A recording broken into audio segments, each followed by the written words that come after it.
A editora Plug Me apresenta Dias Melhores Virão, de Max Lucado. Livro original da editora Thomas Nelson. Leitura Célio Moreira. Para Doug Kostovski, que é alguém importante. Caro ouvinte, o audiolivro que você está escutando é pontuado por alguns trechos numerados. Os números que você ouvirá se referem às notas encontradas no fim do CD, após o último capítulo. Elas serão úteis para os ouvintes que quiserem mais informações sobre os assuntos abordados. Introdução. Quando os fundamentos estão sendo destruídos. O que pode fazer a pessoa honesta quando as leis e os bons costumes são desprezados? O Senhor Deus está no seu santo templo. O seu trono está no céu. Ele vê todas as pessoas e sabe o que elas fazem. Salmo 11, versículos 3 e 4 em nova tradução na linguagem de hoje.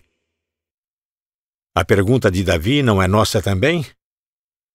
Quando os fundamentos estão sendo destruídos, que pode fazer o justo?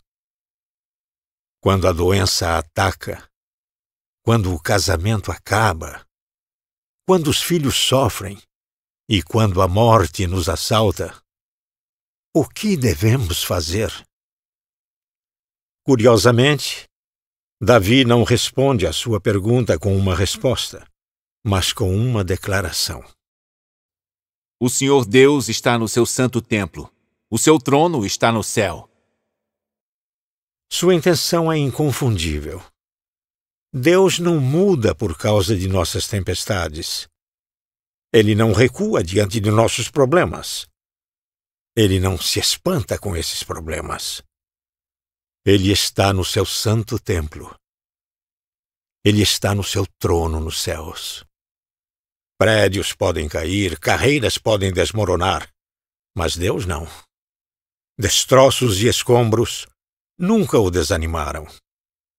Deus sempre transformou a tragédia em triunfo. Não foi isso que ele fez com José? Observe José na prisão no Egito. Seus irmãos o venderam. A esposa de Potifar o entregou. Se o seu mundo está desabando, o mesmo aconteceu com José. Ou considere Moisés, cuidando dos rebanhos no deserto. Era isso que ele pretendia fazer com sua vida? Dificilmente. Seu coração batia com o sangue judeu. Sua paixão era liderar os escravos. Por que então Deus o deixou conduzindo ovelhas?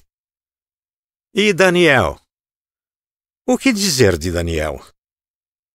Ele estava entre os mais brilhantes e melhores jovens de Israel, o que equivalia a ser um cadete de uma famosa academia militar ou estudante de uma faculdade de altíssimo nível. Mas ele e toda a sua geração foram levados de Jerusalém. A cidade estava destruída. O templo estava em ruínas. José estava na prisão. Moisés estava no deserto. Daniel estava preso. Esses eram momentos tenebrosos. Quem poderia ver algo de bom neles? Quem poderia imaginar que a prisão de José era apenas um estímulo para transformá-lo no primeiro-ministro? Quem teria imaginado que Deus estava dando a Moisés um treinamento de 40 anos no deserto, por meio do qual ele lideraria o povo? E quem poderia ter imaginado que Daniel, o prisioneiro, logo seria o conselheiro do rei? Deus faz coisas assim. Ele fez com José, com Moisés, com Daniel, e principalmente, ele fez com Jesus. Em nossos momentos mais difíceis, talvez vejamos o que os seguidores de Cristo viram na cruz. A inocência sacrificada, a bondade assassinada, a fortaleza dos céus atravessada. Mães choravam, o mal dançava, e os apóstolos tinham de se perguntar: o que pode fazer a pessoa honesta quando a lei e os bons costumes são desprezados? Deus respondeu à pergunta deles com uma declaração. Com o rumor da terra e o rolar da pedra, ele os fez se lembrar. O Senhor Deus está no seu santo templo. O seu trono está no céu. E hoje devemos lembrar que ele ainda está lá. Ele ainda está no seu templo, ainda está no seu trono, ainda está no controle. E ele ainda converte prisioneiros em príncipes, cativos em conselheiros, e transforma dias difíceis em tempos de descanso. O que ele fez em situações como essas, ele voltará a fazer. Cabe a nós pedir que ele o faça. Nesta obra, faremos perguntas que nos afligem durante momentos difíceis. Quem é o nosso Deus? Onde está Deus em tudo isso? O bem pode resultar do mal? E a oração? Será que Deus realmente está nos ouvindo? Enquanto examinamos juntos essas perguntas, oro para que a paz e o entendimento de Deus toquem o seu coração e tragam cura ao seu espírito. Max Lucado.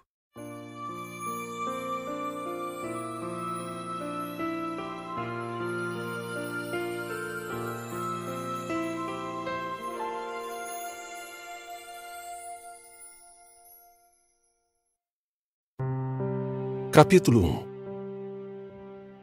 Onde está Deus? Quando acontece uma tragédia, seja pessoal, nacional ou global, as pessoas se perguntam como Deus pôde permitir que tais coisas acontecessem. No que ele estava pensando? Ele realmente está no controle? Podemos confiar a condução do universo a alguém que permite isso? É importante reconhecer que Deus habita uma esfera diferente. Ele ocupa outra dimensão. Os meus pensamentos não são os pensamentos de vocês. Nem os seus caminhos são os meus caminhos. Assim como os céus são mais altos do que a terra, também os meus caminhos são mais altos do que os seus caminhos, e os meus pensamentos mais altos do que os seus pensamentos. Isaías, capítulo 55, versículos 8 e 9. Dê uma atenção especial à comparação implícita. Os pensamentos de Deus não são os nossos pensamentos, nem são como os nossos, nem estamos na mesma vizinhança. Estamos pensando, preserve o corpo. Ele está pensando, preserve a alma. Sonhamos com um aumento de salário. Ele sonha ressuscitar os mortos. Evitamos a dor e procuramos paz. Deus usa a dor para trazer paz. Vou viver antes de morrer, decidimos. Morra para que você possa viver, ele instrui. Gostamos do que enferruja, ele gosta do que dura. Alegramo-nos com nossos sucessos, ele se alegra com nossas confissões. Mostramos aos nossos filhos o astro da Nike exibindo um sorriso de $1 milhão e dizemos, seja como Ronaldo. Deus aponta para o carpinteiro crucificado que tem os lábios manchados de sangue e um dos lados dilacerado e diz, seja como Cristo. Nossos pensamentos não são como os pensamentos de Deus. Nossos caminhos não são como os seus caminhos. Ele tem uma agenda diferente. Habita uma outra dimensão, vive em outro plano. Os céus declaram a glória de Deus. O firmamento proclama a obra de suas mãos. Um dia fala disso a outro dia. Uma noite o revela a outra noite. Sem discurso nem palavras, não se ouve a sua voz. Mas a sua voz ressoa por toda a terra, e as suas palavras até os confins do mundo. Salmo 19, versículos 1 e 4. A natureza é a oficina de Deus. O céu é o seu currículo. O universo é seu cartão de visita. Você quer saber quem é Deus? Veja o que ele fez. Você quer conhecer o poder de Deus? Dê uma olhada em sua criação. Está curioso para saber sobre a força de Deus? Faça uma visita à sua casa. Avenida 1 bilhão de estrelas do céu. Quer saber qual é o tamanho de Deus? Saia à noite e olhe para a luz das estrelas emitida há 1 milhão de anos. E depois leia Crônicas Segundas, capítulo 2, versículo 6. Quem é capaz de construir um templo para ele, Deus, visto que os céus não podem contê-lo, nem mesmo os mais altos céus? Ele não se contamina com a atmosfera do pecado. Não é controlado pela linha do tempo da história. Não é impedido pelo cansaço do corpo. O que controla você não controla Deus. O que preocupa você não preocupa Deus. O que cansa você não cansa Deus. A águia se incomoda com o tráfego? Não. Ela voa acima dele. A baleia fica inquieta com um furacão? É claro que não. Ela mergulha abaixo dele. O leão se agita com um rato no meio de seu caminho? Não, ele pisa no rato. E quão mais Deus é capaz de voar acima e mergulhar abaixo de nossos problemas e pisar neles. O que é impossível para o homem é possível para Deus. Veja Mateus, capítulo 19, versículo 26. Nossas perguntas traem nosso entendimento. Como Deus pode estar em todos os lugares ao mesmo tempo? Quem diz que Deus está preso ao corpo? Como Deus pode ouvir todas as orações que chegam até Ele? Talvez os ouvidos de Deus sejam diferentes dos seus. Como Deus pode ser o Pai, o Filho e o Espírito Santo? É possível que o céu tenha um conjunto de leis físicas diferente do da Terra? Se as pessoas aqui da Terra não me perdoarem, até que ponto serei eu culpado diante de um Deus santo? Oh, é exatamente o contrário. Deus sempre pode conceder graça quando nós, humanos, não podemos. Foi Ele quem a inventou. Como é vital que oremos munidos do conhecimento de que Deus está no céu. Oremos com uma convicção um pouco menor e nossas orações serão tímidas, superficiais e vazias. Erga os olhos, veja o que Deus fez e observe como suas orações são estimuladas. Esse conhecimento nos dá confiança enquanto enfrentamos o futuro incerto. Sabemos que Deus está no controle do universo e por isso podemos descansar seguros. Mas também é importante o conhecimento de que este Deus, que está no céu, escolheu se inclinar para a terra para ver a nossa aflição e ouvir as nossas orações. Ele não está tão acima de nós, a ponto de não ser tocado por nossas lágrimas. Embora não possamos ver seu propósito ou seu plano, o Senhor do céu está no seu trono e no firme controle do universo e de nossa vida. Assim, nós lhe confiamos o nosso futuro. Nós lhe confiamos a nossa vida.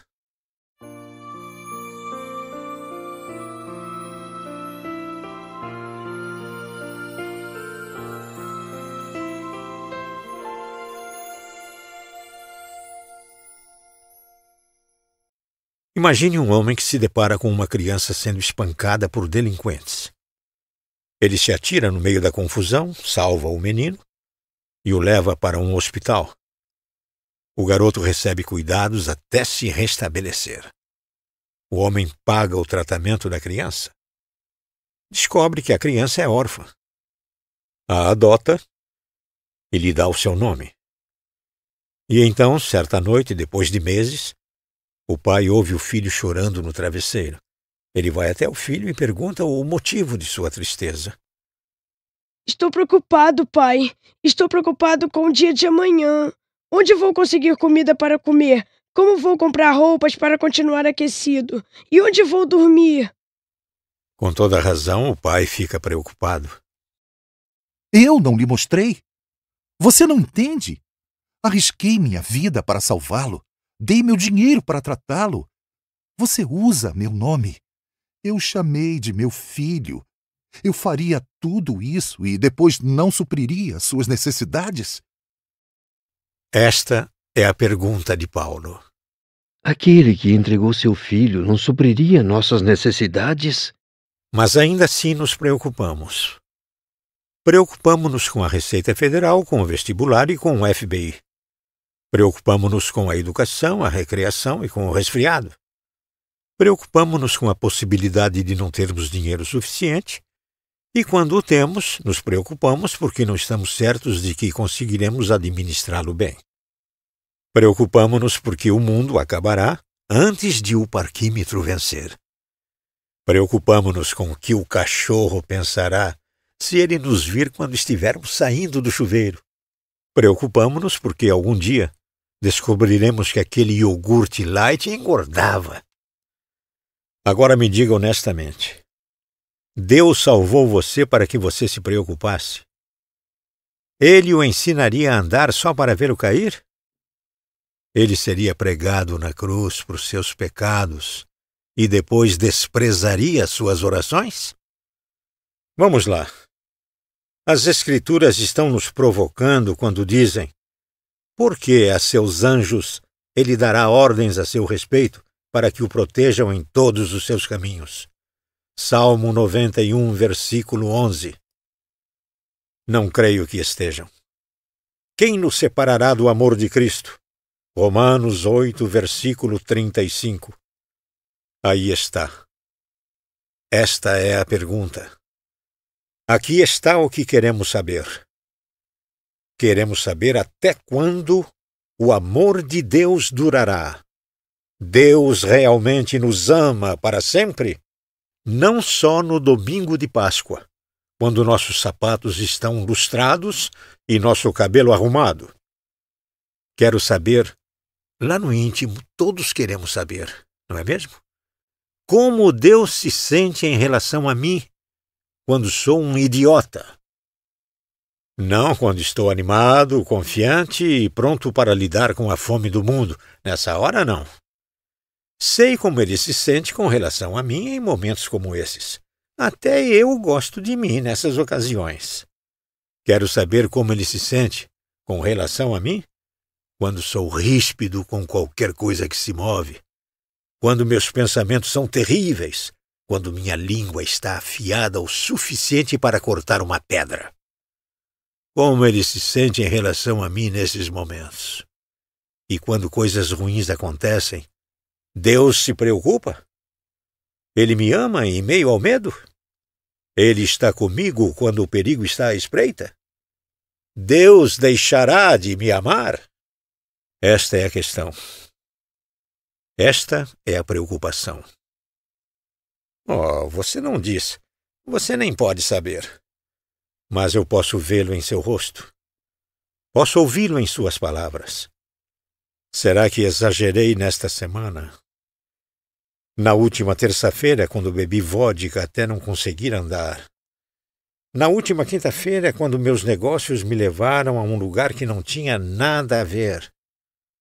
No último verão, quando amaldiçoei o Deus que me criou, enquanto eu estava em pé ao lado do túmulo do filho que ele me deu. Será que fui longe demais? Esperei demais? Falhei demais. Estava duvidoso demais, com medo demais, irado demais com a dor neste mundo.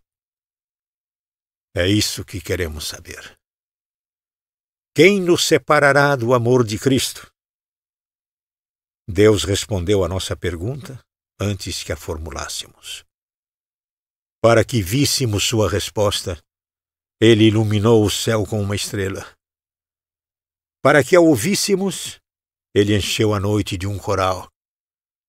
E para que crêssemos, Ele fez o que nenhum homem jamais sonhou.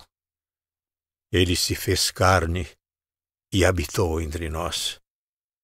Ele pôs sua mão no ombro da humanidade e disse: Você é muito especial. Sem estar limitado pelo tempo, Ele nos vê a todos. Desde o lugar mais remoto da Virgínia ao centro empresarial de Londres. Desde os vikings aos astronautas. Desde os moradores de cavernas aos reis. Desde os construtores de cabanas aos mestres de obras. Ele nos vê. Errantes e maltrapilhos, Ele nos viu antes de nascermos. Ele ama o que vê. Transbordando de emoção, vencendo o orgulho, o Criador das estrelas se vira para nós, um por um, e diz: Você é meu filho. Eu o amo muito.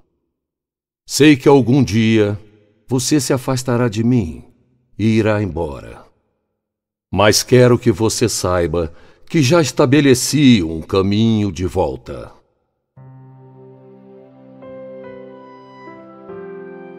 E para provar, Ele fez algo extraordinário. Deixando seu trono, Ele tirou seu manto de luz e se revestiu de pele, da pele humana pigmentada. A luz do universo entrou em um ventre escuro e molhado. Aquele a quem os anjos adoram aconchegou-se na placenta de uma camponesa. Nasceu na noite fria e depois dormiu sobre o feno destinado a uma vaca. Maria não sabia se lhe dava leite ou louvor, mas lhe deu ambas as coisas, uma vez que ele estava, até onde ela podia imaginar, com fome e era santo. José não sabia se o chamava de Júnior ou pai, mas no final ele o chamou de Jesus, seguindo as palavras do anjo e reconhecendo não ter a mínima ideia do nome que deveria dar a um Deus que ele poderia embalar nos braços. Nem Maria nem José foram tão diretos como minha Sara em suas palavras. Mas você não acha que a cabeça dele se inclinou e a mente se perguntou: Afinal, o que você está fazendo, Deus? Ou melhor, Deus, o que você está fazendo no mundo? Alguma coisa pode me fazer parar de amar você? Pergunta Deus. Escuta falar a sua língua, dormir na sua terra e sentir as suas dores. Veja o Criador da visão e do som, enquanto ele espirra, tosse e assoa o nariz. Você me pergunta se eu entendo como você se sente? Olhe nos olhos alegres da criança em Nazaré. É Deus indo para a escola. Pense na criancinha à mesa de Maria. É Deus derramando o leite. Você se pergunta: até quando o meu amor durará? Encontre sua resposta em uma cruz cheia de lascas, em uma colina escarpada. Sou eu, seu Criador, seu Deus, que você vê lá em cima. Transpassado por cravos e jorrando sangue, todo cuspido e molhado pelo pecado. É o seu pecado que estou sentindo. É a sua morte que estou morrendo. É a sua ressurreição que estou vivendo. Isso é o quanto eu amo você. Alguma coisa pode nos separar? Pergunta o filho primogênito. Ouça a resposta e firme seu futuro nas palavras de Paulo. Estou convencido de que nem morte, nem vida, nem anjos, nem demônios, nem o presente, nem o futuro, nem quaisquer poderes, nem altura, nem profundidade, nem qualquer outra coisa na criação será capaz de nos separar do amor de Deus que está em Cristo Jesus, nosso Senhor. Romanos capítulo 8, versículos 38 e 39.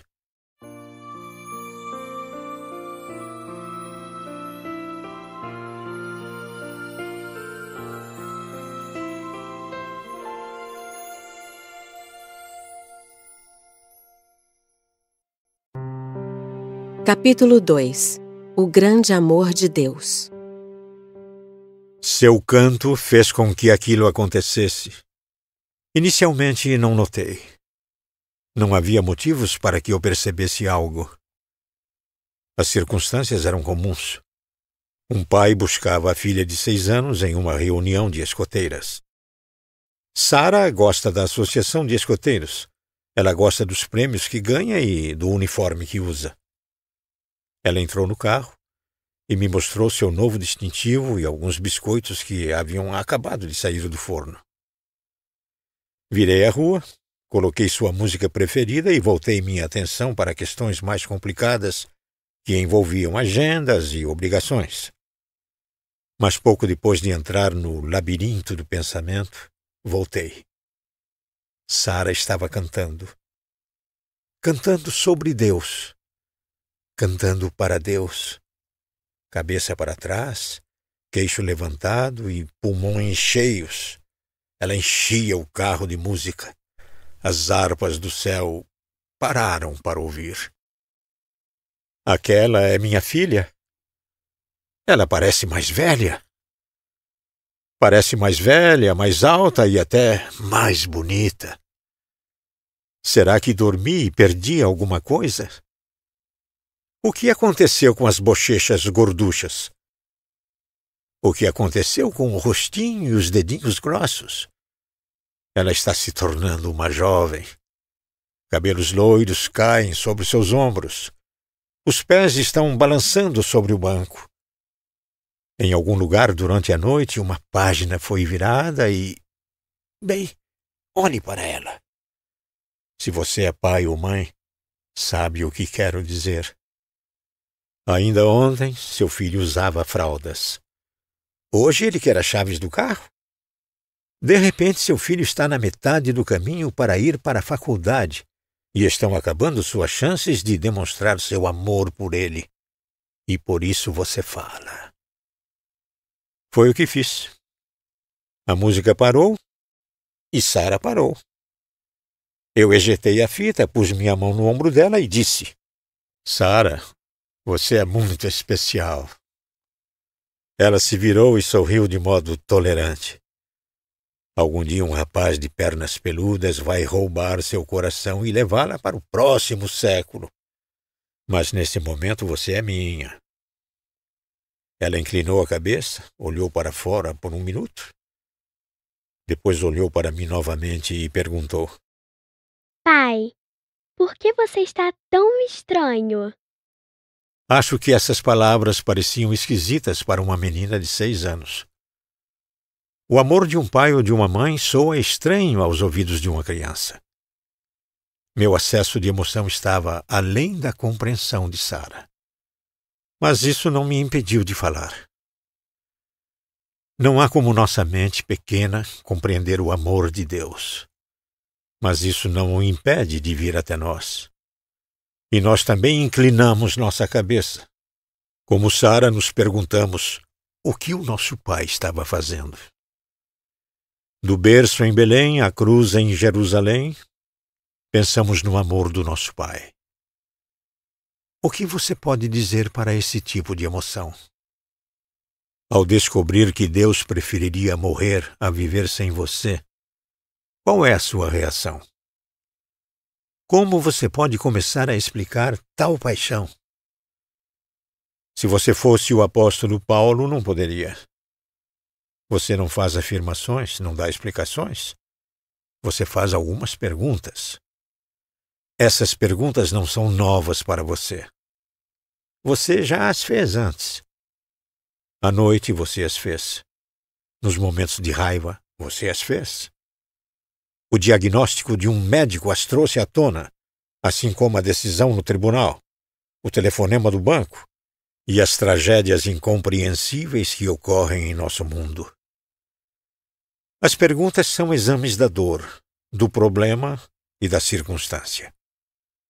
Não, as perguntas não são coisas novas, mas talvez as respostas sejam.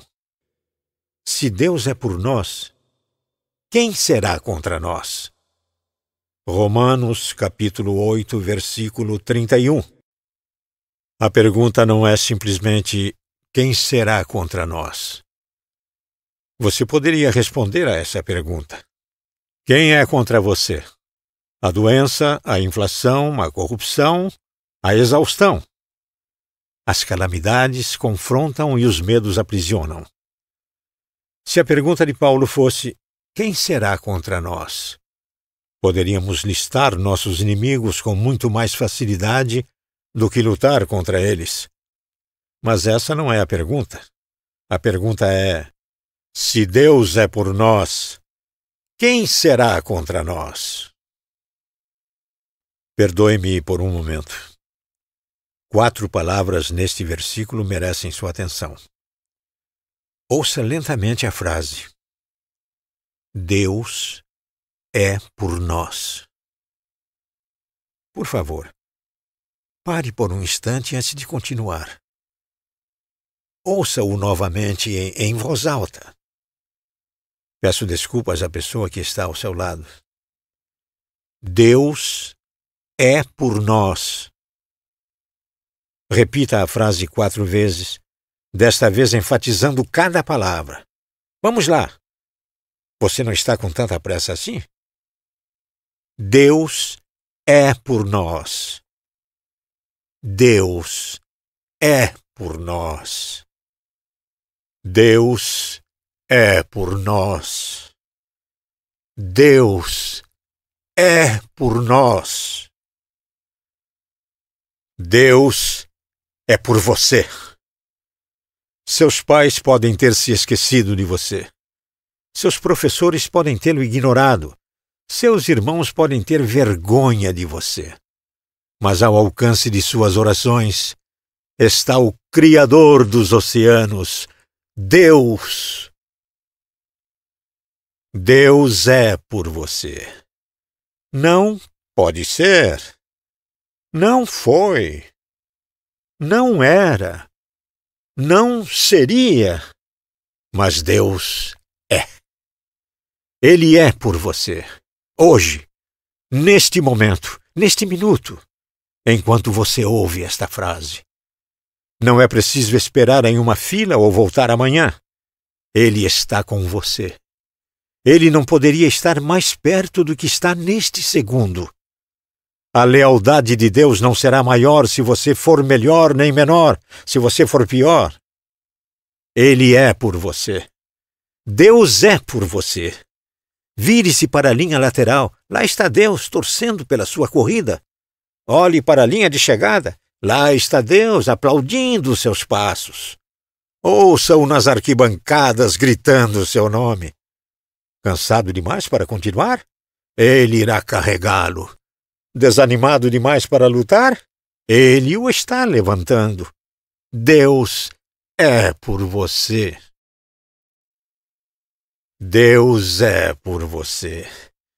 Se ele tivesse um calendário, o dia do seu aniversário estaria destacado por um círculo. Se ele dirigisse um carro, seu nome estaria no para-choque.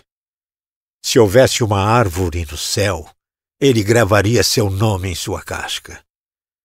Sabemos que ele tem uma tatuagem e sabemos o que ela diz. Eu gravei você nas palmas das minhas mãos. Isaías, capítulo 49, versículo 16. Haverá mãe que possa esquecer seu bebê que ainda mama e não ter compaixão do filho que gerou? Pergunta Deus em Isaías, capítulo 49, versículo 15. Que pergunta estranha. Você, mãe, consegue imaginar seu filho mamando e depois, mais tarde, perguntar qual era o nome dessa criança? Não, eu a vejo cuidar de seu filho. Você acaricia seus cabelos, toca-lhe o rosto, cantarola o nome dele repetidas vezes. Mãe consegue se esquecer? De modo algum. Contudo, embora ela possa esquecê-lo, eu não me esquecerei de você. Promete Deus, Isaías capítulo 49, versículo 15. Deus está com você. E sabendo disso, quem é contra você? A morte pode prejudicá-lo agora? A doença pode roubar sua vida? Seu objetivo pode ser levado ou seu valor diminuído? Não. Ainda que o próprio inferno possa se pôr contra você, ninguém pode derrotá-lo. Você está protegido. Deus está com você. Aquele que não poupou seu próprio filho, mas o entregou por todos nós, como não nos dará juntamente com ele e de graça todas as coisas? Romanos capítulo 8, versículo 32. Capítulo 3. Com os olhos no Pai. É 2 vezes melhor para nós pensarmos em Deus do que pensarmos em qualquer outra pessoa ou coisa. Deus quer que comecemos e terminemos nossas orações pensando nele. Quanto mais focados estivermos nas coisas lá do alto, mais inspirados estaremos aqui na Terra. Ampliar. Ao ampliar um objeto, você o aumenta para que possa entendê-lo. Quando ampliamos Deus, fazemos o mesmo. Aumentamos nossa consciência acerca dele para que possamos entendê-lo melhor. É exatamente isso que acontece quando adoramos. Tiramos nossa mente de nós mesmos e a colocamos em Deus. A ênfase está nele. Gosto do modo como a última frase da oração do Senhor é traduzida na The Message, a mensagem. Mateus, capítulo 6, versículo 13. Você está no comando. Você pode fazer o que quiser. Você resplandece na beleza. Sim, sim, sim. Poderia ser mais simples. Deus está no comando. Este conceito não é estranho para nós. Quando o garçom do restaurante lhe traz um hambúrguer frio e um refrigerante quente, você quer saber quem é o chefe dele. Quando um camarada jovem quer impressionar sua namorada, ele a leva à loja de conveniência onde ele trabalha e diz, com orgulho, toda noite, das 5 às 10, eu sou o chefe aqui. Sabemos o que significa estar no comando de um restaurante ou de uma loja. Mas, e estar no comando do universo? É isso que Jesus declara. Esse poder, ele, Deus, exerceu em Cristo, ressuscitando-o dos mortos e fazendo-o assentar-se à sua direita, nas regiões celestiais, muito acima de todo governo e autoridade, poder e domínio, e de todo nome que se possa mencionar, não apenas nesta era, mas também na que há de vir. Deus colocou todas as coisas debaixo de seus pés e o designou cabeça de todas as coisas para a igreja.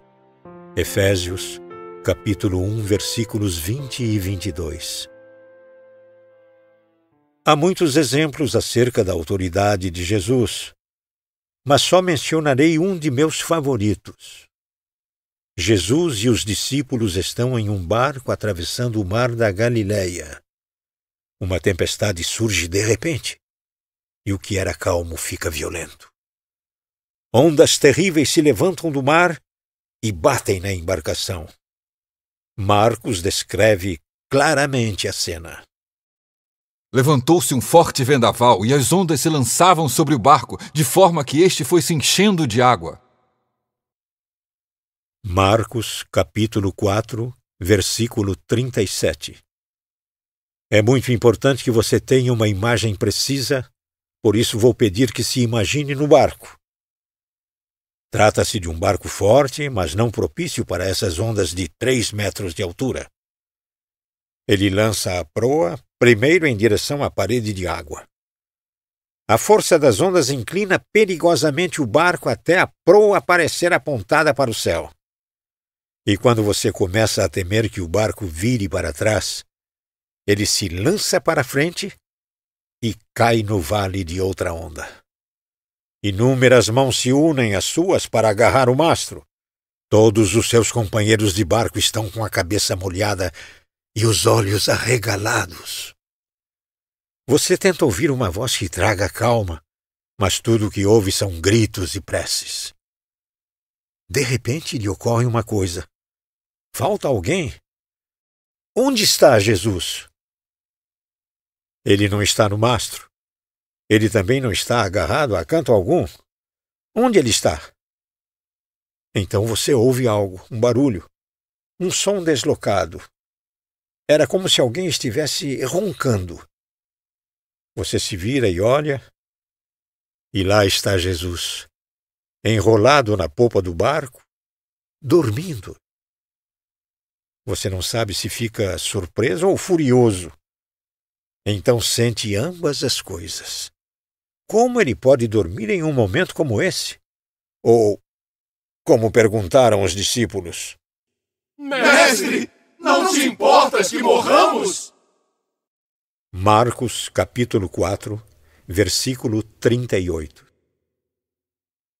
A tempestade que deixou os discípulos em pânico o deixa com sono. O que pôs medo nos olhos deles, o pôs para dormir. O barco era um túmulo para os seguidores de Jesus e um berço para Cristo. Como ele podia dormir durante a tempestade? Simples. Ele estava no comando do barco. Ele se levantou, repreendeu o vento e disse ao mar: Aquiete-se, acalme-se. O vento se aquietou e fez-se completa bonança. Então perguntou aos seus discípulos: Por que vocês estão com tanto medo? Ainda não têm fé? Marcos, capítulo 4, versículos 39 e 40. Incrível! Ele não entoa um mantra ou balança uma varinha mágica. Nenhum anjo é chamado. Nenhuma ajuda é necessária. O mar enfurecido se acalma no mesmo instante. Uma calma imediata. Nem uma onda, nem uma gota, nem uma rajada de vento. Em um instante, o mar deixa de ser uma torrente agitada para ser um lago tranquilo. Qual a reação dos discípulos? Ouça o versículo 41.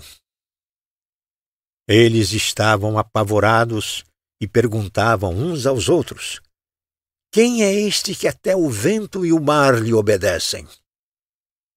Eles nunca conheceram um homem como aquele. As ondas estavam sujeitas a ele, e os ventos eram seus servos. E isso era apenas o começo daquilo que os companheiros de mar de Jesus testemunhariam. Antes de tudo acabar, eles veriam peixes pularem para dentro do barco, demônios se precipitarem em porcos, paralíticos passarem a dançar e cadáveres se tornarem pessoas vivas e com fôlego de vida. Até aos espíritos imundos ele dá ordens e eles lhe obedecem. Marcos, capítulo 1, versículo 27. É de admirar que os discípulos estivessem dispostos a morrer por Jesus? Eles nunca haviam visto tal poder, nunca haviam visto tal glória. Era como, Era como se todo o universo fosse o reino de Jesus. Você não teria necessidade de explicar esse versículo para eles. Eles saberiam o que ele significava. Porque teu é o reino, o poder e a glória para sempre. Mateus, capítulo 6, versículo 13. Na verdade, seriam 2 desses pescadores resgatados a declarar a autoridade de Jesus mais claramente. Ouça o que diz João. Aquele que está em vocês é maior do que aquele que está no mundo. João, livro 1, capítulo 4, versículo 4. Ouça o que diz Pedro. Jesus subiu aos céus e está à direita de Deus. A ele estão sujeitos anjos, autoridades e poderes. 1 Pedro, capítulo 3, versículo 22. É justo que eles declarem a autoridade de Jesus. É justo que façamos o mesmo. E quando o fazemos, declaramos sem dúvida: o governador do universo governa o nosso coração.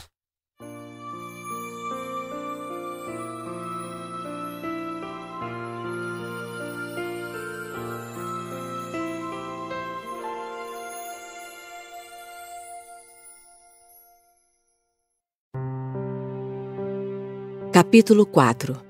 O bem triunfa.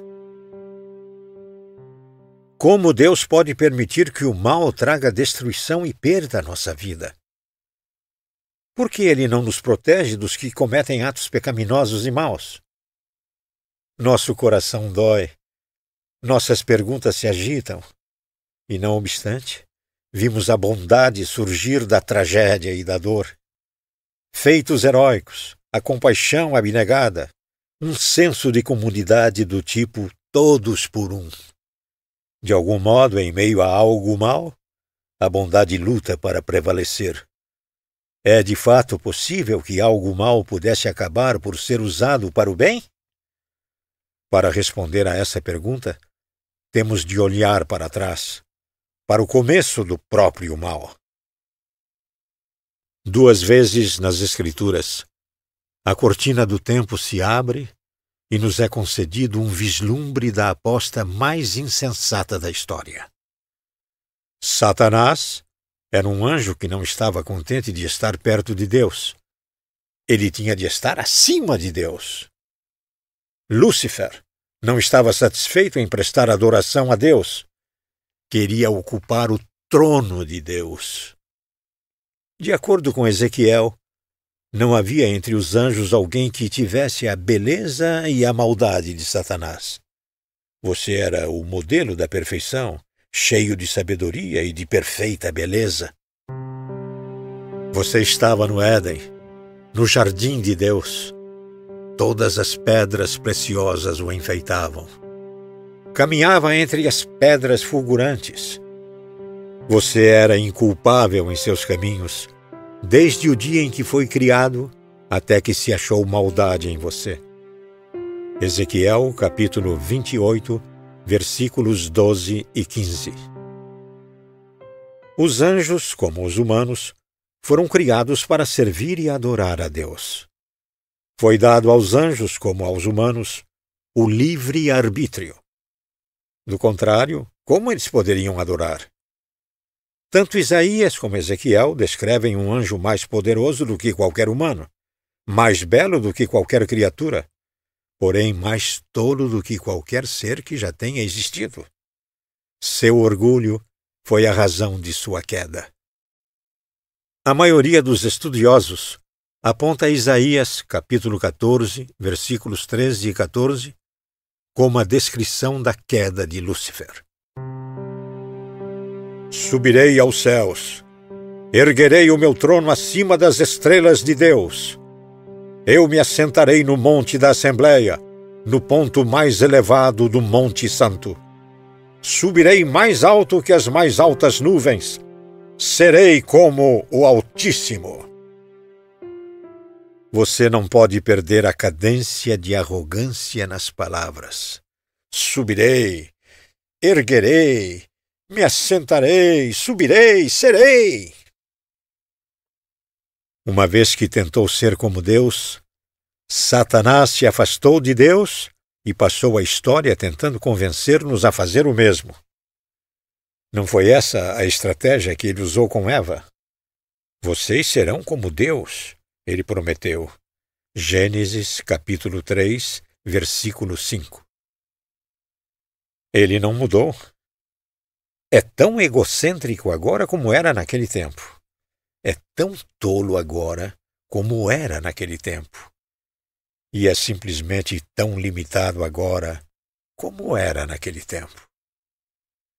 Mesmo quando o coração de Lúcifer era bom, ele era inferior a Deus. Todos os anjos são inferiores a Deus. Deus conhece tudo. Ele só conhece o que Deus revela. Deus está em todos os lugares. Eles só podem estar em um único lugar. Deus é todo-poderoso. Os anjos só são poderosos até onde Deus lhes permite ser. Todos os anjos, incluindo Satanás, são inferiores a Deus. E isso talvez surpreenda você. Satanás ainda é um servo de Deus. Ele não quer ser, não pretende ser, não gostaria de nada menos do que construir seu próprio reino. Mas ele não pode. Toda vez que tenta promover sua causa, ele acaba por promover a causa de Deus. Erwin Lutzer articula este pensamento em seu livro A Serpente do Paraíso. O diabo é tão servo de Deus em sua rebelião quanto era nos dias de sua doce obediência. Não podemos citar Lutero com muita frequência. O diabo é o diabo de Deus. Satanás tem papéis diferentes a desempenhar, dependendo do conselho e dos propósitos de Deus. Ele tem por obrigação o serviço de cumprir a vontade de Deus no mundo. Ele deve fazer o que o Todo-Poderoso disser. Devemos lembrar que ele tem poderes terríveis, mas saber que esses poderes só podem ser exercidos sob a direção e o agrado de Deus nos dá esperanças. Satanás não está simplesmente livre para devastar as pessoas à vontade. Satanás está fazendo o que o Todo-Poderoso diz. Está buscando a permissão de Deus. Tal linguagem soa estranha aos seus ouvidos? Talvez. Se for o caso, você pode estar certo de que Satanás preferiria que você não ouvisse o que estou para dizer. Ele preferiria, certamente, que você fosse enganado a pensar nele como uma força independente, com poder ilimitado. Satanás não tem nenhum poder, exceto o poder que Deus permite. Ele preferiria que você nunca ouvisse as palavras de João. Aquele que está em você, o Espírito de Deus, é maior do que aquele que está no mundo, o diabo. 1 João, capítulo 4, versículo 4. E ele certamente preferiria que você nunca descobrisse como Deus usa o diabo como um instrumento para promover a causa de Cristo. Como Deus usa Satanás para fazer a obra do céu. Deus usa Satanás para 1. Aperfeiçoar os fiéis. Todos temos a doença do mal. Até o mais manso entre nós tem uma tendência a se admirar excessivamente. Ao que parece, o apóstolo Paulo também. Seu currículo impressionava. Uma audiência pessoal com Jesus, um participante das visões celestiais, um apóstolo escolhido por Deus, um autor da Bíblia. Ele curou os doentes, viajou pelo mundo e escreveu alguns dos maiores documentos da história. Poucos poderiam se igualar a ele em termos de realizações. E talvez ele soubesse disso. Talvez tenha havido um momento em que Paulo começou a se fazer elogios. Deus, que amava Paulo e odiava o orgulho, protegeu Paulo contra o pecado, e ele usou Satanás para isso. Coríntios, livro 2, capítulo 12, versículos 12 e 7. Não nos é dito qual é a natureza do espinho, mas nos é dito qual é o seu propósito: manter Paulo humilde. Também nos é revelada a sua origem: um mensageiro de Satanás. O mensageiro poderia ter sido uma dor, um problema, ou uma pessoa que fosse um tormento. Não sabemos. Mas sabemos que o mensageiro estava sob o controle de Deus. Por favor, escute o que Paulo diz a seguir. 3 vezes roguei ao Senhor que o tirasse de mim, mas ele me disse: Minha graça é suficiente para você, pois o meu poder se aperfeiçoa na fraqueza. Versículos 8 e 9. Satanás e suas forças foram simplesmente ferramentas nas mãos de Deus para fortalecer um servo. Outro exemplo do diabo como servo de Deus é a tentação de Jó. O diabo ousa questionar a estabilidade da fé de Jó, e Deus lhe dá permissão para testá-la. Pois bem, diz Deus, tudo o que ele possui está nas suas mãos. Apenas não toque nele. Jó, capítulo 1, versículo 12. Observe que Deus dá a permissão e estabelece os parâmetros da luta. Jó passa no teste e Satanás se queixa, afirmando que Jó teria caído se fosse forçado a enfrentar a dor. Mais uma vez, Deus dá permissão e novamente dá os parâmetros. Ele está nas suas mãos. Apenas poupe a vida dele. Jó, capítulo 2, versículo 6. Embora a dor e as perguntas sejam abundantes, no final, a fé e a saúde de Jó são maiores do que nunca. Mais uma vez, talvez não entendamos a razão para o teste, mas conhecemos a sua fonte. Ouça este versículo do último capítulo. Os familiares de Jó o consolaram e o confortaram por todas as tribulações que o Senhor tinha trazido sobre ele. Capítulo 42, versículo 11. Satanás não tem poder, exceto aquele que Deus lhe dá. Mesmo quando parece vencer, Satanás perde. Martinho Lutero acertou em cheio quando descreveu o diabo como ferramenta de Deus, uma enxada usada para cuidar do jardim de Deus. A enxada não corta nunca o que o jardineiro pretende preservar e nunca preserva o que o jardineiro pretende arrancar. Com certeza, uma parte do castigo de Satanás é a frustração que ele sente em servir, sem querer, como uma ferramenta para criar um jardim para Deus. Satanás é usado por Deus para aperfeiçoar os fiéis. Deus também usa o diabo para 2. Despertar os que dormem. Centenas de anos antes de Paulo, outro líder judeu lutou contra seu ego, mas perdeu. Saul, o primeiro rei de Israel, se consumiu de ciúmes.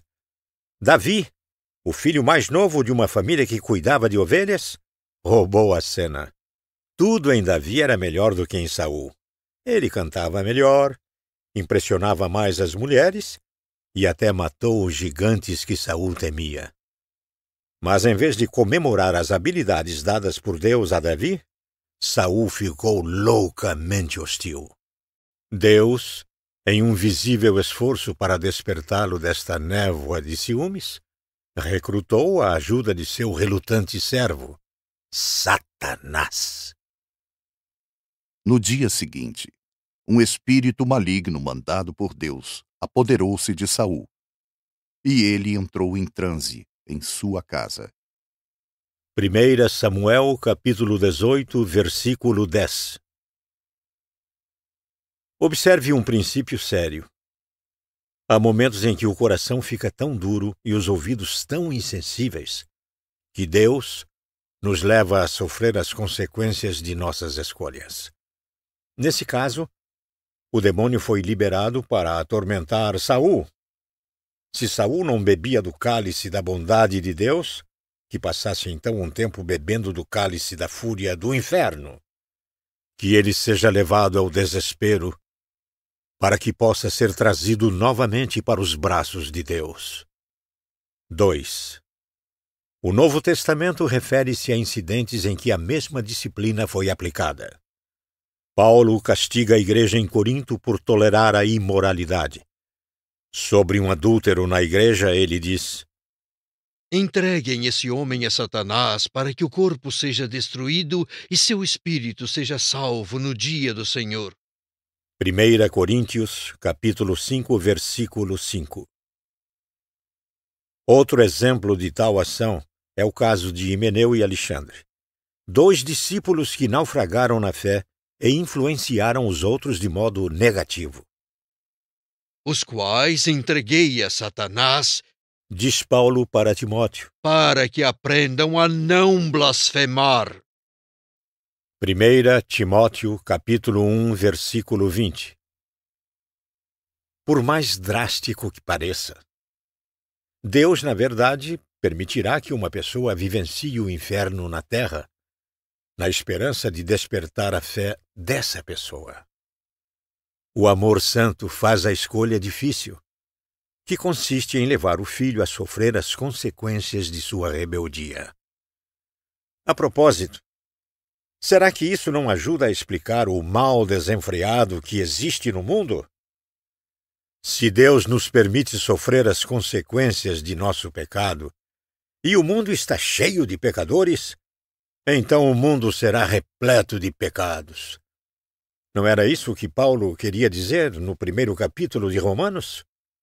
Depois de descrever aqueles que adoraram a criação e não o Criador, Paulo diz: Deus os entregou a paixões vergonhosas. Romanos, capítulo 1, versículo 26. Deus gosta de ver a angústia e os vícios de seus filhos? Não mais que um pai gosta de disciplinar um filho. Mas o amor santo faz escolhas difíceis. Lembre-se de que a disciplina deveria resultar em misericórdia, não em miséria.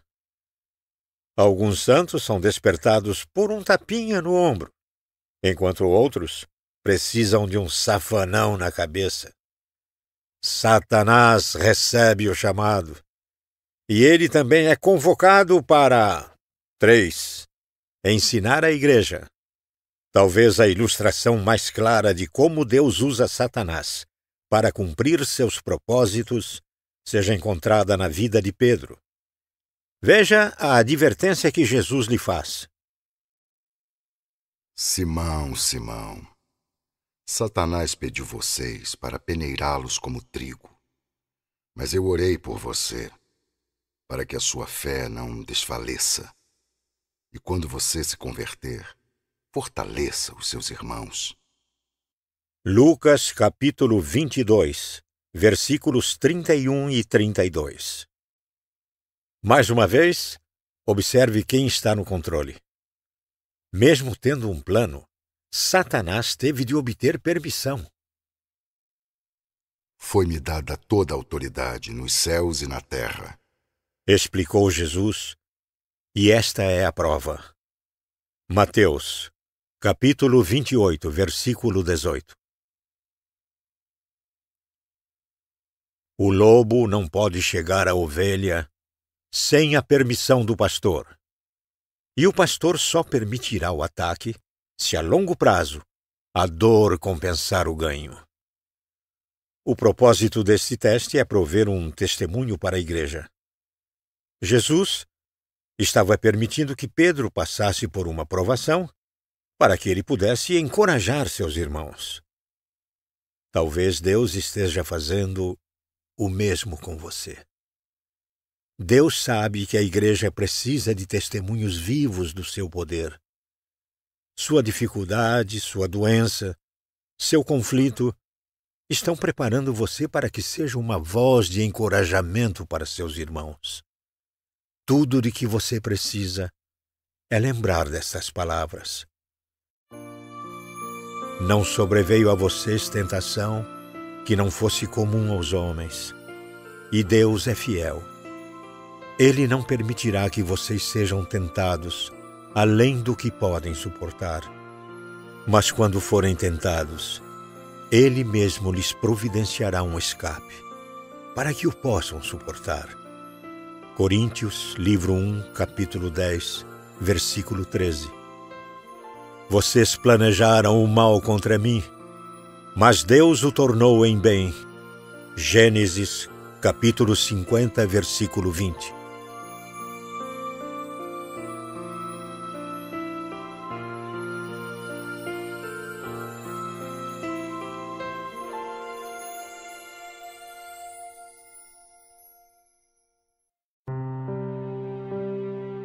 Capítulo 5. O gosto amargo da vingança. Justiça ou vingança?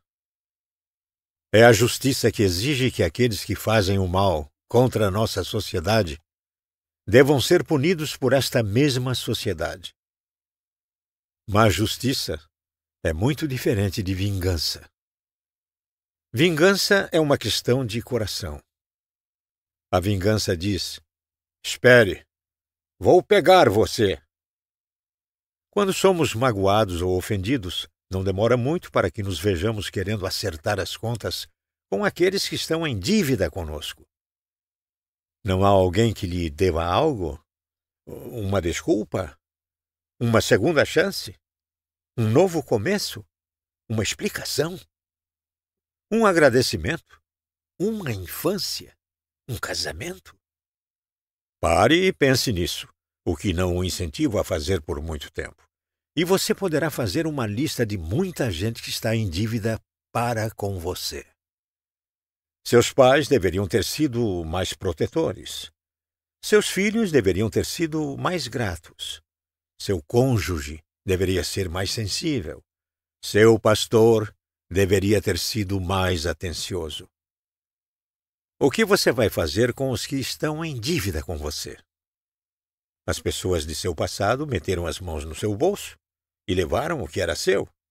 O que você vai fazer? Poucas perguntas são mais importantes. Lidar com a dívida é algo que está na essência de sua felicidade.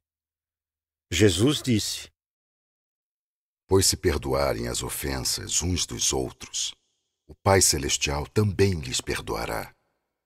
Mas se não perdoarem uns aos outros, o Pai Celestial não lhes perdoará as ofensas. Mateus, capítulo 6, versículos 14 e 15. Jesus não questiona a realidade de suas feridas. Ele não duvida que tenham pecado contra você. A questão não é a existência da dor. A questão é o tratamento da dor. O que você vai fazer com suas dívidas? O escritor Dale Carnegie fala sobre uma visita ao Yellowstone Park, em que viu um urso pardo. O grande animal estava no centro de uma clareira, alimentando-se de coisas que eram deixadas no campo. Por vários minutos, ele se regalou sozinho. Nenhuma criatura ousava se aproximar. Alguns minutos depois, um gambá atravessou a campina em direção à comida e se acomodou ao seu lado. O urso não protestou, e Carnegie soube por quê. O urso pardo, disse ele, sabia como era alto o preço de se vingar. 1. Seríamos inteligentes se aprendêssemos a fazer o mesmo. Ajustar contas é algo que custa caro. Para começar, você paga um preço que envolve seu relacionamento com outras pessoas. Você já percebeu nos filmes de faroeste como o caça-recompensas viaja sozinho? Não é difícil entender por que isso acontece. Quem quer andar com um sujeito que ajusta contas para ganhar a vida? Quem quer se arriscar a tê-lo como inimigo? Mais de uma vez ouvi um homem despejar a sua raiva. Ele achava que eu estava ouvindo, quando na verdade eu estava pensando. Espero nunca fazer parte de sua lista. Que tipos briguentos esses caça-recompensas. Melhor deixá-los sozinhos. Ande com gente irritada e você poderá ser atingido por uma bala perdida. Acertar dívidas é uma ocupação solitária. É também uma ocupação prejudicial à saúde. Você paga um preço alto fisicamente. A Bíblia coloca ainda mais claramente esta questão. O ressentimento mata o insensato. Jó, capítulo 5, versículo 2. Isso me faz lembrar de uma velha conversa de Amos e Andy. Amos pergunta o que é aquela garrafinha que Andy está usando em volta do pescoço. Nitroglicerina. Ele responde. Espantado por ver que Andy estava usando um colar de nitroglicerina, Amos pede uma explicação. Andy fala sobre um colega que tinha o péssimo hábito de bater no peito das pessoas enquanto estava falando. Isso me deixa louco. Diz Andy. Estou usando essa nitroglicerina porque da próxima vez em que ele me bater, vou explodir seu dedo. Andy não é o primeiro a se esquecer que, ao tentar se vingar, você se machuca. Jó estava certo quando disse. Você que se dilacera de ira. Jó, capítulo 18, versículo 4. Você já percebeu que descrevemos as pessoas que nos aborrecem como pessoas que enchem a paciência? A que paciência estamos nos referindo? Com certeza, não a delas. Somos nós que sofremos. Se estiver interessado em ajustar contas, você nunca descansará. Como isso se dá? Para começar, seu inimigo talvez nunca chegue a pagar o que deve. Por mais que você pense que mereça uma desculpa, pode ser que quem lhe deve desculpa não concorde com tal avaliação. O racista talvez nunca se arrependa. O chauvinista talvez nunca mude. Por mais que você tenha argumentos em sua busca por vingança, talvez essa justiça nunca lhe dê nada. E se você ganhar algo, isso lhe bastará? Pensemos de fato nisso. Até onde a justiça é suficiente? Imagine seu inimigo por um instante. Imagine-o amarrado a uma coluna para ser chicoteado. O homem de braços fortes que está com o chicote se vira para você e pergunta: quantas chicotadas? E você dá um número. O chicote bate, o sangue se espalha e o castigo é infligido. Seu inimigo cai ao chão e você vai embora. Você está feliz agora? Sente-se melhor? Está em paz? Talvez por um tempo, sim. Mas logo outra lembrança virá à tona e outra chicotada será necessária. Quando tudo isso termina? Isso para. Quando você leva a sério as palavras de Jesus. Pois se perdoarem as ofensas uns dos outros, o Pai Celestial também lhes perdoará. Mas se não perdoarem uns aos outros, o Pai Celestial não lhes perdoará as ofensas. Mateus, capítulo 6, versículos 14 e 15.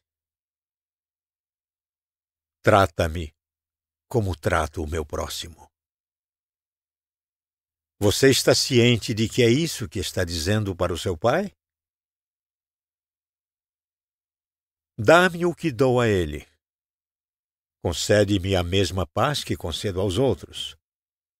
Deixa-me desfrutar da mesma tolerância que ofereço. Deus irá tratá-lo como você trata os outros. Você gostaria de ter paz? Então, pare de infernizar o seu próximo. Quer desfrutar da generosidade de Deus? Então deixe que os outros desfrutem da sua. Gostaria de ter convicção de que Deus o perdoa? Acho que você sabe o que precisa fazer.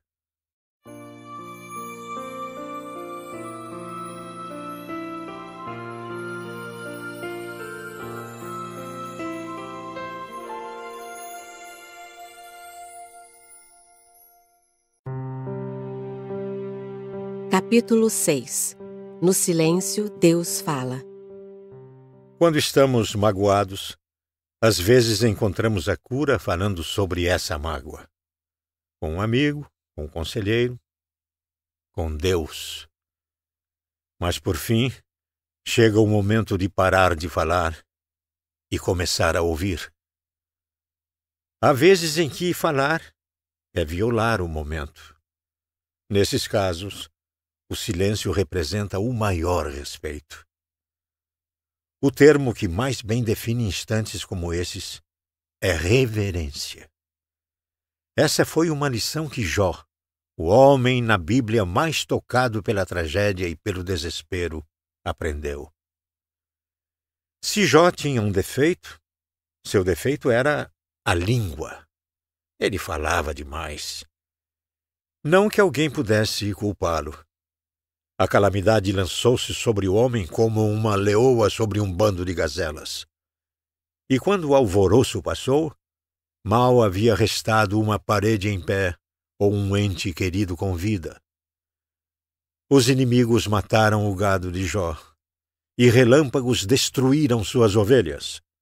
Ventos fortes deixaram sob os escombros seus filhos, que faziam festa. Jó sabia como era perder aqueles a quem amava quando a casa veio abaixo. Jó nem teve tempo de enterrar seus filhos, antes de ver a lepra em suas mãos e as terríveis feridas em sua pele.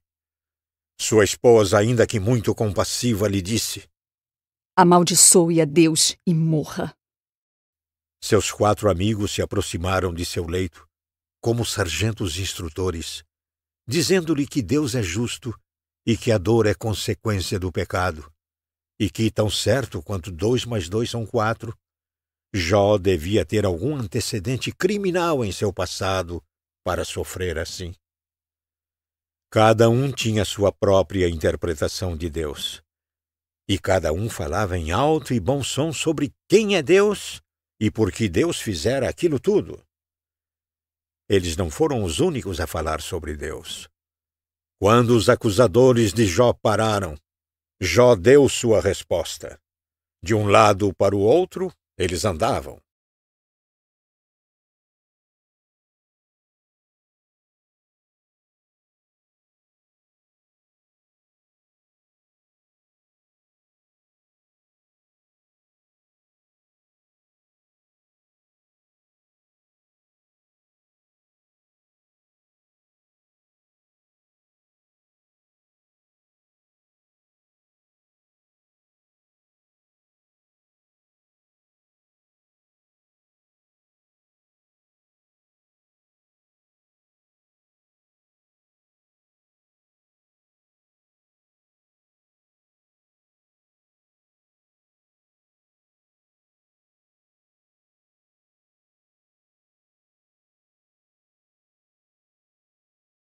De 3 capítulos.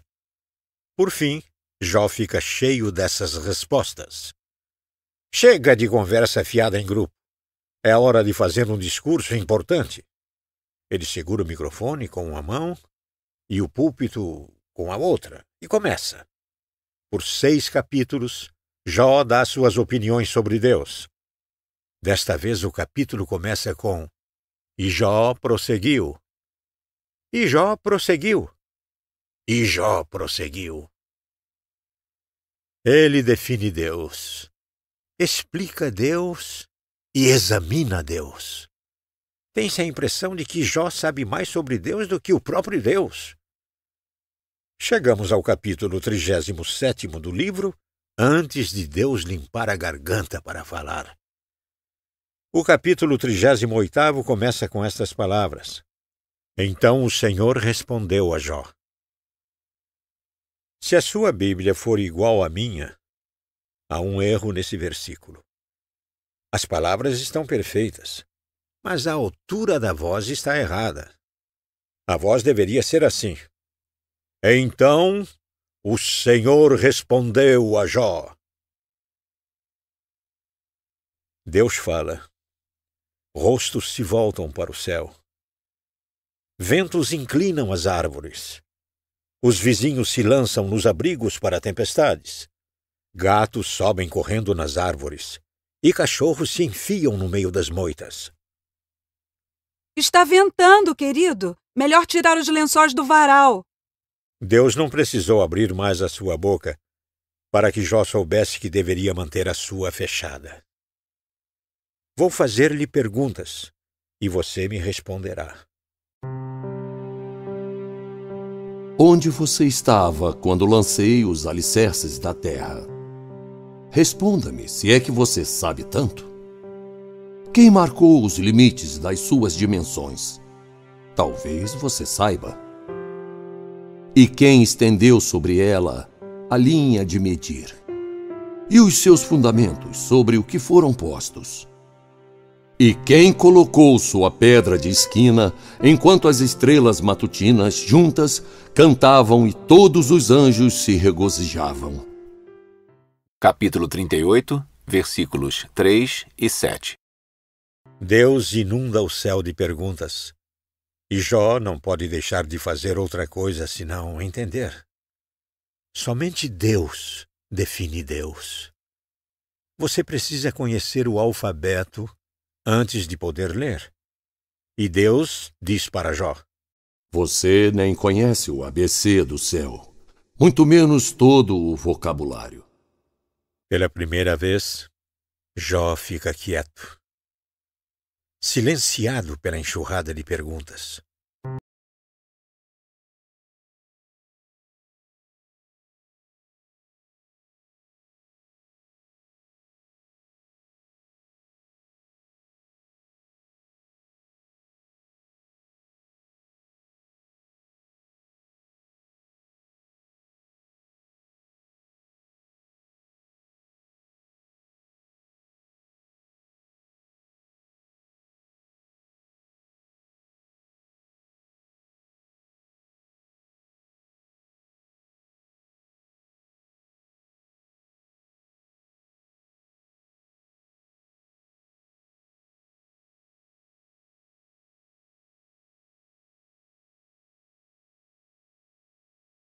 Balançar a cabeça em resposta a uma pergunta antes de outra lhe ser feita. A implicação do pai é clara. Assim que você for capaz de lidar com estas simples questões relacionadas a armazenar estrelas e esticar o pescoço do avestruz, teremos uma conversa sobre dor e sofrimento. Mas até lá, não precisamos de seus comentários. Jó entendeu a mensagem? Acho que sim. Ouça a resposta de Jó. Sou indigno. Como posso responder-te? Ponho a mão sobre a minha boca. Capítulo 40, versículo 4. Observe a mudança. Antes de ouvir Deus, Jó não conseguia falar o suficiente. Depois de ouvir Deus, ele não conseguia falar nada. O silêncio era a única resposta adequada. Houve um tempo na vida de Thomas Camps em que ele também cobriu sua boca. Ele havia escrito muita coisa sobre o caráter de Deus. Mas um dia, Deus o confrontou com tamanha graça santa que daquele momento em diante todas as palavras de Camps passaram a parecer palha. Ele deixou de lado a caneta e nunca mais escreveu outra linha. Ele pôs a mão sobre sua boca. O termo usado para tais momentos é reverência. Jesus ensinou-nos a orar com reverência, ao exemplificar para nós o santificado seja o teu nome. Essa frase é uma petição, não uma declaração. Um pedido, não um anúncio. Sê santificado, Senhor. Faze o que for preciso para ser santo em minha vida. Ocupa o teu legítimo lugar no trono. Exalta-te, engrandece-te, glorifica-te. Sê, Senhor, e eu ficarei em silêncio. A palavra santificado vem da palavra santo, e a palavra santo significa separar. A origem da palavra pode ser remontada a uma palavra antiga que significa cortar. Ser santo, então, é estar acima da norma, ser superior, ser extraordinário. O santo habita um nível diferente daquele em que o restante de nós vive. O que nos assusta não o assusta. O que nos preocupa não o preocupa. Sou mais um apreciador da terra firme do que um marinheiro, mas já andei de barco suficiente para saber qual é o segredo para encontrar terra em meio a uma tempestade. Você não mira outro barco. É claro que não fita as ondas. Tem em perspectiva um objeto não afetado pelo vento, uma luz na praia, e vai em direção a ela. A luz não é afetada pela tempestade. Ao buscar Deus, você faz o mesmo. Quando você tem em perspectiva o nosso Deus, se concentra naquele que vence qualquer tempestade que a vida pode trazer. Como Jó, você encontra paz na dor. Como Jó, você cobre sua boca e fica quieto. Parem de lutar. Saibam que eu sou Deus. Salmo 46, versículo 10. Esse versículo contém um mandamento com uma promessa. Qual o mandamento? Parem de lutar. Cubram a boca. Dobrem os joelhos. Qual a promessa? Vocês saberão que eu sou Deus.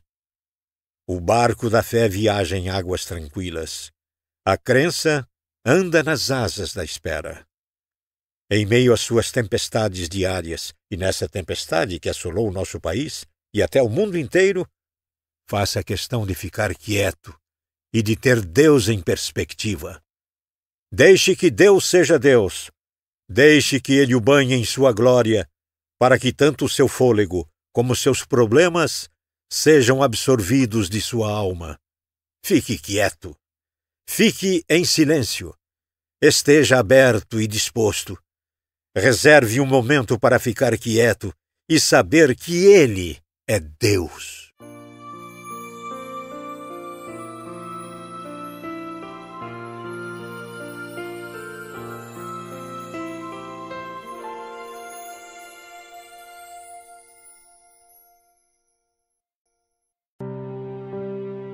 Capítulo 7. Na tempestade, oramos. Quando acontecem desastres, o espírito humano responde estendendo a mão para ajudar aqueles que são afetados. As pessoas ficam em filas para doar sangue. Milhões de dólares são doados para ajudar vítimas e suas famílias.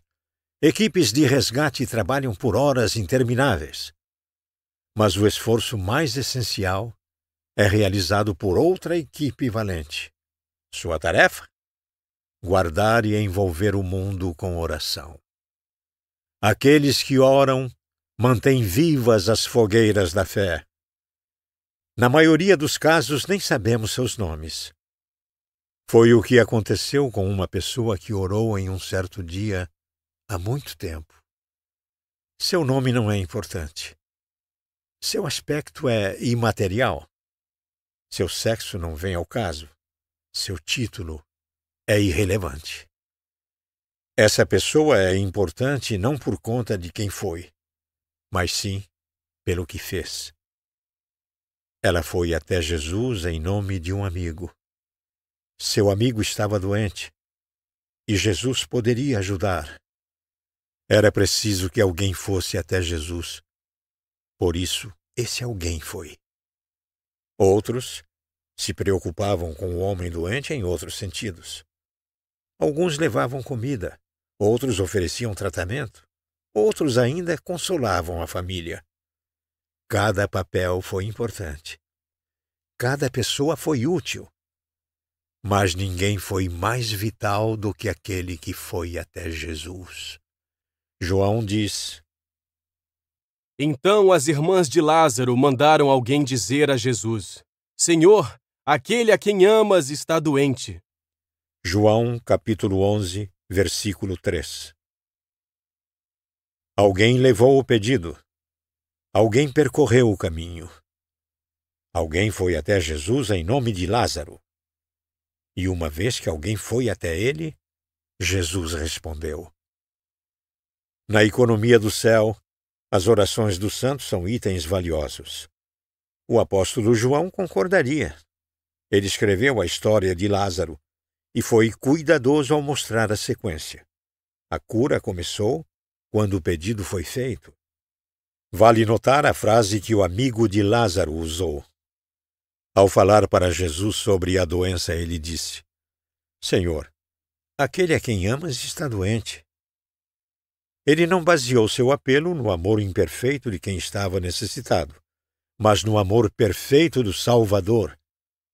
Ele não disse: aquele que o ama está doente. Ele disse: aquele a quem amas está doente. O poder da oração, em outras palavras, não depende daquele que faz a oração, mas daquele que a escuta. Podemos e devemos repetir a frase de diversas formas. Aquele a quem amas está cansado, triste, com fome, sozinho, com medo, deprimido. As palavras da oração variam, mas a resposta nunca muda. O Salvador ouve a oração. Ele silencia o céu para não perder uma palavra. Ele ouve a oração. Você se lembra da frase do Evangelho de João? Ao ouvir isso, Jesus disse: Essa doença não acabará em morte. João, capítulo 11, versículo 4. O mestre ouviu o pedido. Jesus parou tudo o que estava fazendo e prestou atenção nas palavras do homem. Esse mensageiro anônimo foi ouvido por Deus. Você e eu vivemos em um mundo barulhento. Conseguir a atenção de alguém não é uma tarefa fácil. A pessoa deve estar disposta a pôr tudo de lado para ouvir, abaixar o rádio, afastar-se do monitor, dobrar a beira da página e deixar o livro de lado. Quando alguém está disposto a silenciar qualquer outra coisa para poder nos ouvir claramente, isso é um privilégio. Na verdade, um raro privilégio. Por isso, a mensagem de João é importante. Você pode conversar com Deus porque Ele ouve. Sua voz é importante no céu. Ele o leva muito a sério. Quando você está na presença de Deus, os servos se viram para você para ouvir sua voz. Você não precisa ter medo de ser ignorado. Ainda que você gagueje ou tropece, ainda que o que tem a dizer não impressione ninguém, Deus irá se impressionar. Ele vai ouvir. Ele ouve a súplica aflita dos idosos na casa de repouso.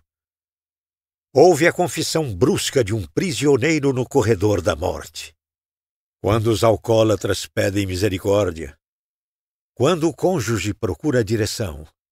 Quando o empresário sai da rua e entra na capela, Deus ouve. Com atenção, com cuidado. As orações são estimadas como joias preciosas. Purificadas e capacitadas, as palavras sobem uma deliciosa fragrância até o nosso Senhor. Da mão do anjo subiu diante de Deus a fumaça do incenso. Apocalipse, capítulo 8, versículo 4. Incrível! Suas palavras não param até que cheguem ao trono de Deus. Basta um chamado e a esquadrilha do céu aparece. Sua oração na terra aciona o poder de Deus no céu. Você é este alguém no reino de Deus. Suas orações levam Deus a transformar o mundo. Você talvez não entenda o mistério da oração. Não precisa entendê-lo. Mas tudo isso está claro. As ações no céu começam quando alguém ora na terra. Que pensamento maravilhoso! Quando você fala, Jesus ouve. E quando Jesus ouve, o mundo é transformado. Tudo porque alguém orou.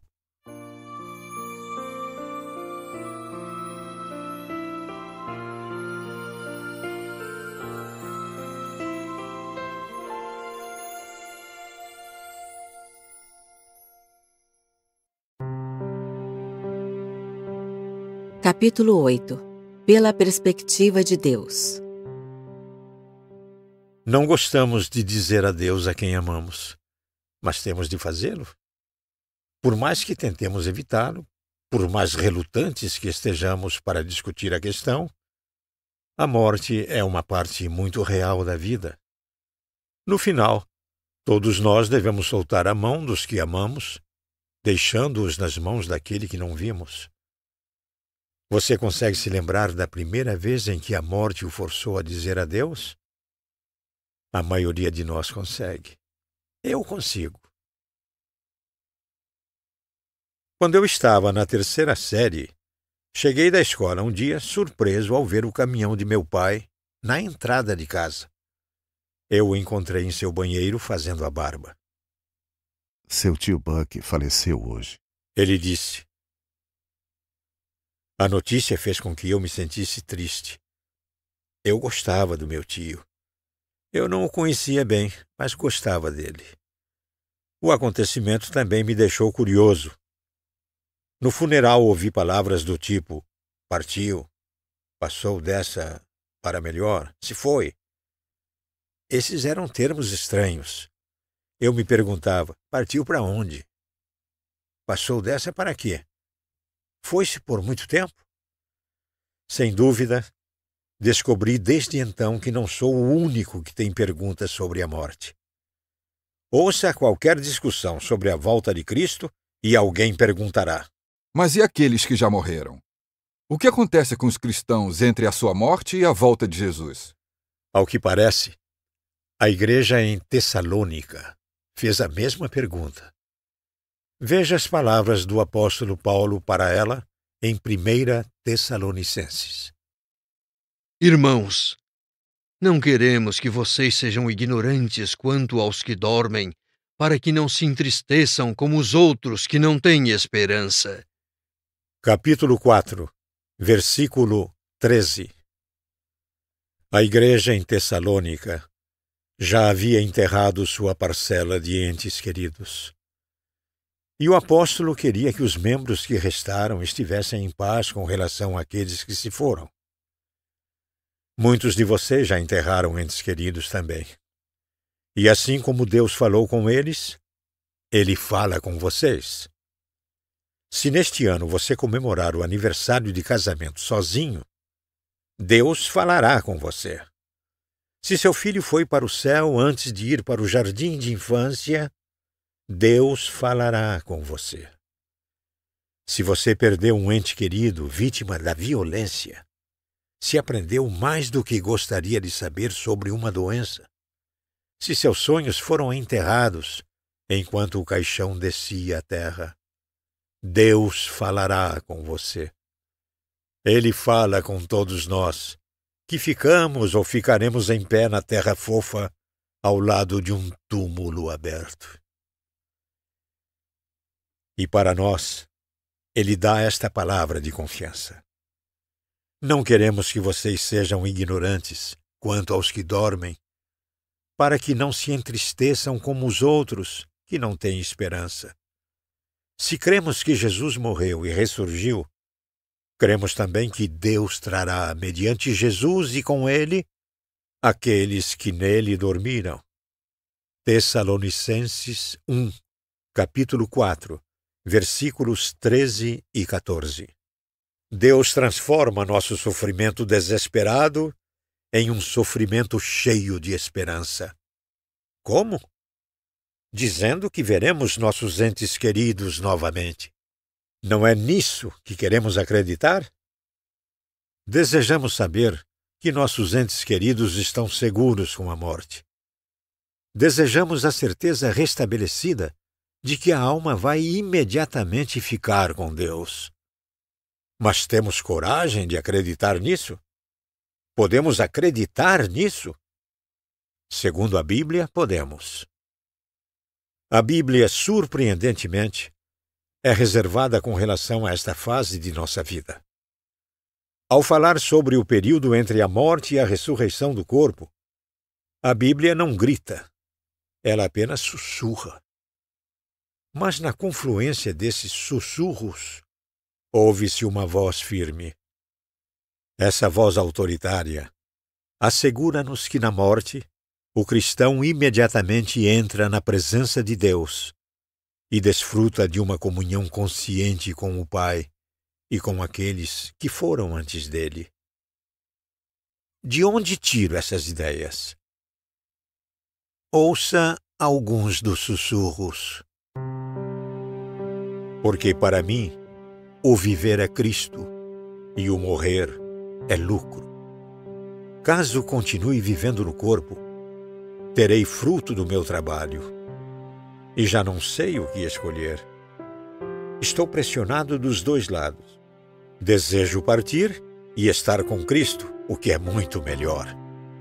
Filipenses, capítulo 1, versículos 21 e 23. A linguagem aqui sugere uma partida imediata da alma após a morte. Os detalhes gramaticais são um pouco entediantes, mas levaram um estudioso a sugerir.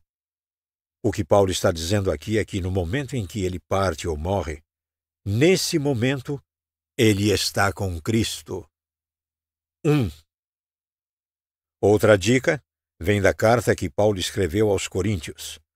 Talvez você já tenha ouvido a frase estar ausentes do corpo e habitar com o Senhor. Paulo usou-a pela primeira vez em Coríntios, livro 2, capítulo 5, versículo 8. Preferimos estar ausentes do corpo e habitar com o Senhor. Não gostamos de dizer adeus àqueles a quem amamos. Mas se o que a Bíblia diz sobre o céu for verdade, e eu creio que seja, então a oração final, a última oração respondida, é o céu. É justo que choremos, mas não há necessidade de nos desesperarmos. Eles tiveram dor aqui. Não tem dor lá. Eles lutaram aqui. Não tem lutas lá. Você e eu talvez estejamos curiosos para saber por que Deus os levou para casa. Mas eles não estão. Eles entendem? Estão neste momento em paz, na presença de Deus. Faze-o novamente, Senhor.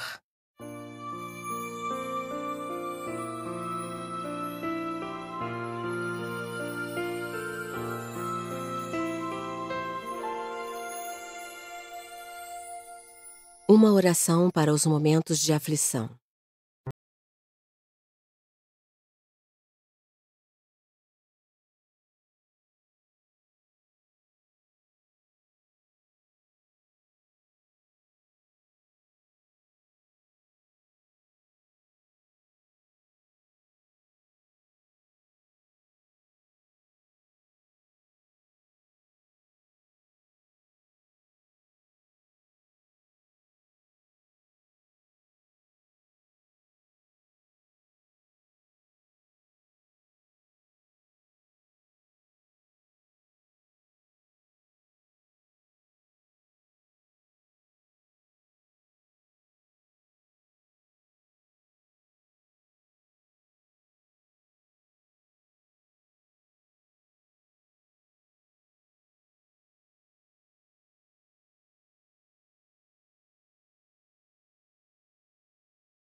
enterrado atrás de uma pedra.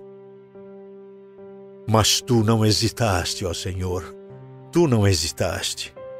Depois de seu filho permanecer por 3 dias em um buraco escuro, tu rolaste a pedra, bradaste na terra e transformaste a sexta-feira mais escura no domingo mais brilhante. Faze-o novamente, Senhor. Transforma este Calvário em Páscoa. Obrigado por estas horas de oração. Que a tua misericórdia seja sobre todos os que sofrem. Concede àqueles que nos conduzem uma sabedoria que vá além de seus anos e experiência. Tem misericórdia das almas que partiram e dos feridos que ficaram. Dá-nos graça para que possamos perdoar e fé para que possamos crer. E olha com bondade para a tua igreja. Por 2000 anos, tu a tens usado para curar um mundo ferido. Faze-o novamente, Senhor. Faze-o novamente, por meio de...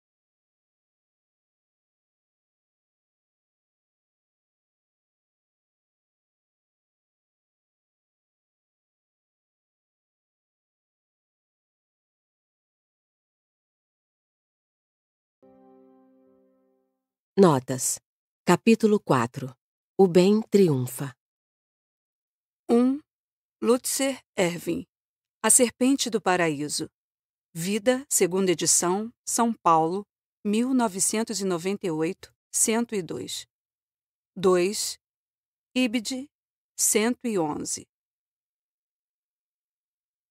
Capítulo 5. O gosto amargo da vingança. 1. MacArthur, John. The Pardon of Prayer. Fita de áudio. Panorama City, Califórnia. Word of Grace, 1980. Capítulo 8. Pela perspectiva de Deus. 1. Joaquim Anthony. A Bíblia e o Futuro. Cultura Cristã, São Paulo, 1984, 104. Faze-o novamente, Senhor. Uma oração para os momentos de aflição. 1. Adaptado de uma oração escrita para America Praise, uma vigília de oração pelo país, em 15 de setembro de 2001.